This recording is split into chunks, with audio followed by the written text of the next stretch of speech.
force and dumped their bombs on the coastal city.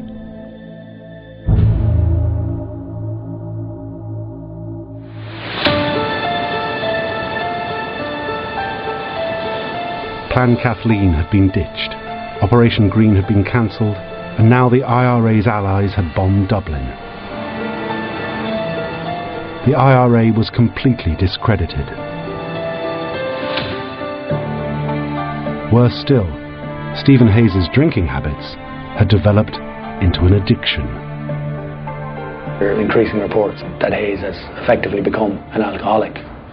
And as a result, some of his active officers, particularly from Belfast, begin to distrust him and begin to suspect that all the setbacks the organisation is having are down to Hayes' leadership.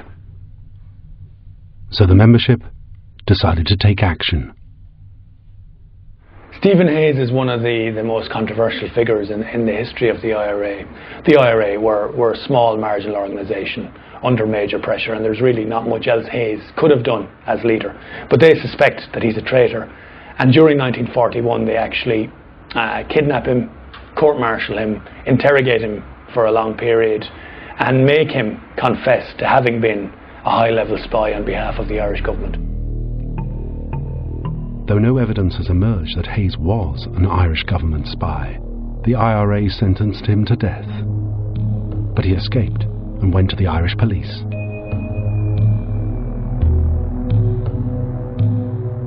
So he escapes, hands himself over to the police.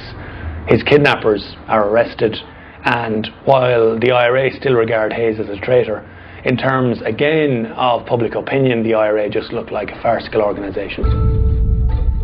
While in custody, the IRA revealed the full extent of Hayes' involvement in Plan Kathleen. He would serve just 5 years in prison.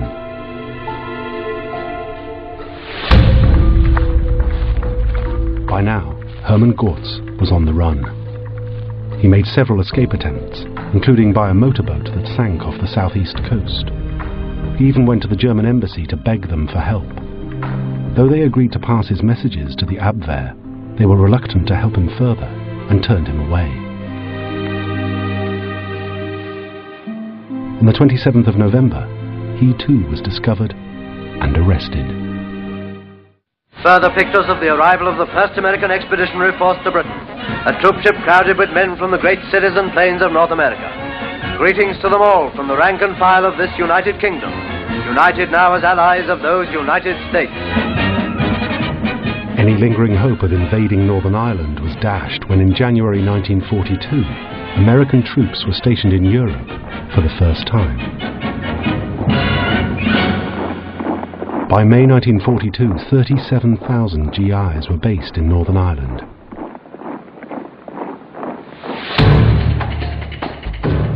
But the IRA still had a point to prove. It had 300 volunteers left in its Belfast unit. Called Northern Command, it was by far the strongest wing of the organisation remaining. There were 26 arms caches hidden over the border in the Irish Republic. By August 1942, those arms were dug up and smuggled north to begin what the IRA called the Northern Campaign, a planned series of assaults on the British Army and police.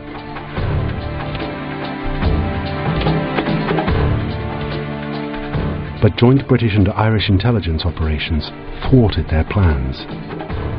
All they managed was sporadic attacks on barracks and police stations, and the ambush and murder of several members of the Royal Ulster Constabulary. By the time the Allies were preparing for the D-Day landings, the IRA's organisation was shattered. In June 1944, its new Chief of Staff, Charlie Kerins, was arrested and 6 months later hanged. All over London, a fortress of freedom in the dark days, millions rejoice in final and complete victory after a war lasting nearly 6 years. The war in Europe ended on the 8th of May 1945.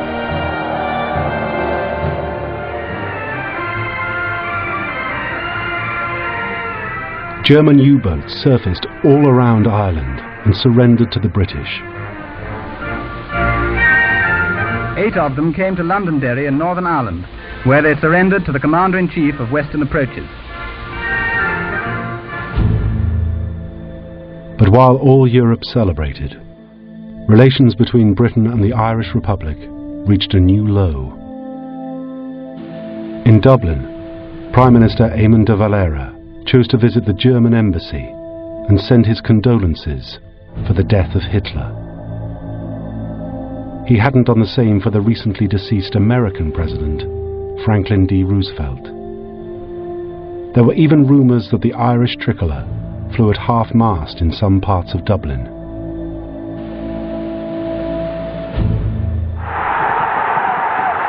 The victorious Winston Churchill attacked de Valera for allowing German shipping to pass through its waters unchecked. This was indeed a deadly moment in our life. And if it had not been for the loyalty and friendship of Northern Ireland, we should have been forced to come to close quarters with Mr. de Valera, or perish forever from the earth.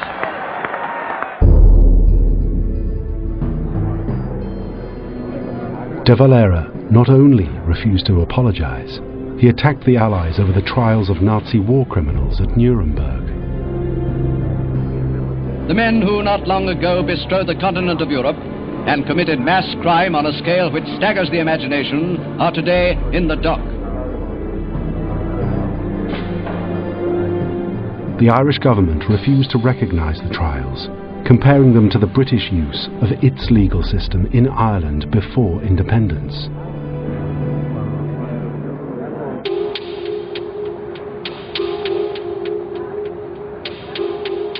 Ireland also seemed to turn a blind eye to those with blood on their hands. It became a safe haven for several known Nazi collaborators.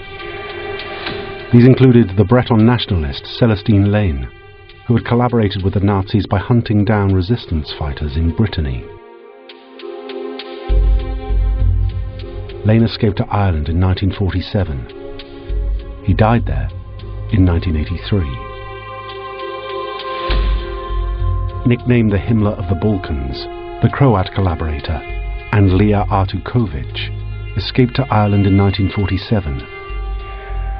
He was implicated in the extermination of 4,000 Serbs and the construction of a system of Croatian concentration camps in September 1941. Otto Scarface Skorseny was a lieutenant colonel in the Waffen-SS. After fighting on the Eastern Front, he commanded a rescue mission that freed the deposed Italian dictator Benito Mussolini from captivity. In 1959, he was living in Ireland on a 200-acre farm in County Kildare. He later moved to Spain, where he trained mercenaries.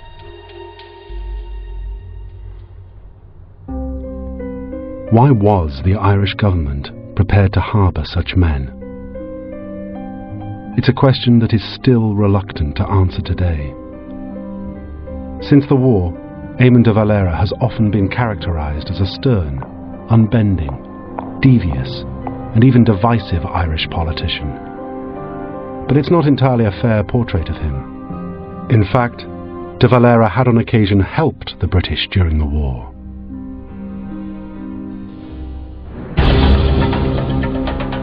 The German battleship Bismarck was about to attack the North Atlantic convoys in 1941 when it was spotted by a British flying boat that was based in the Irish Republic. That information was passed on to the Royal Navy, who intercepted and sank the Bismarck.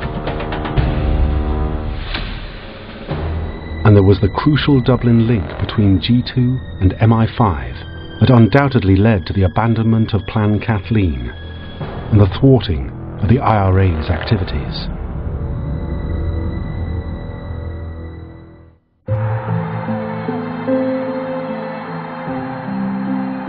So what of the IRA's role? Perhaps the worst charge that can be levelled at them was that Churchill had to commit resources to find and stop the S-Plan terrorists.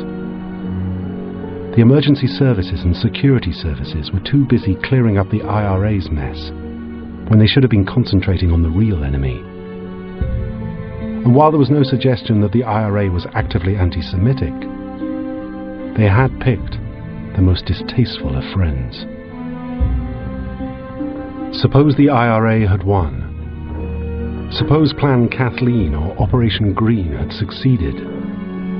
The Nazis would indeed have had a presence in Ireland. Early in 1942, Adolf Eichmann, the man in charge of the logistics for the Holocaust, drew up a list detailing the number of Jews in Europe still to be exterminated. Ireland's 4,000 Jews were on that list. Had the IRA succeeded, there is a high probability that they would have all been killed. What would the legacy of the IRA have been then? I think some of them probably thought they were being extremely clever and that they would get assistance from the Germans and not have to give anything in return. You could also argue that some of them were extremely naive. So I don't think most of them did understand the nature of the Nazi regime or its ambitions. And where does that leave Sean Russell, a highly controversial figure whose obsession with a united Ireland blinded him to the Nazis' real intentions? There was no doubt that most of the IRA were firm in their aspirations to achieve the unification of Northern Ireland. Perhaps Sean Russell was the one individual who was most determined to lead, if necessary, a national revolution with German assistance. Sean Russell's statue still stands in Dublin's Fairview Park. It's been vandalised twice, once decapitated by an anti-fascist group.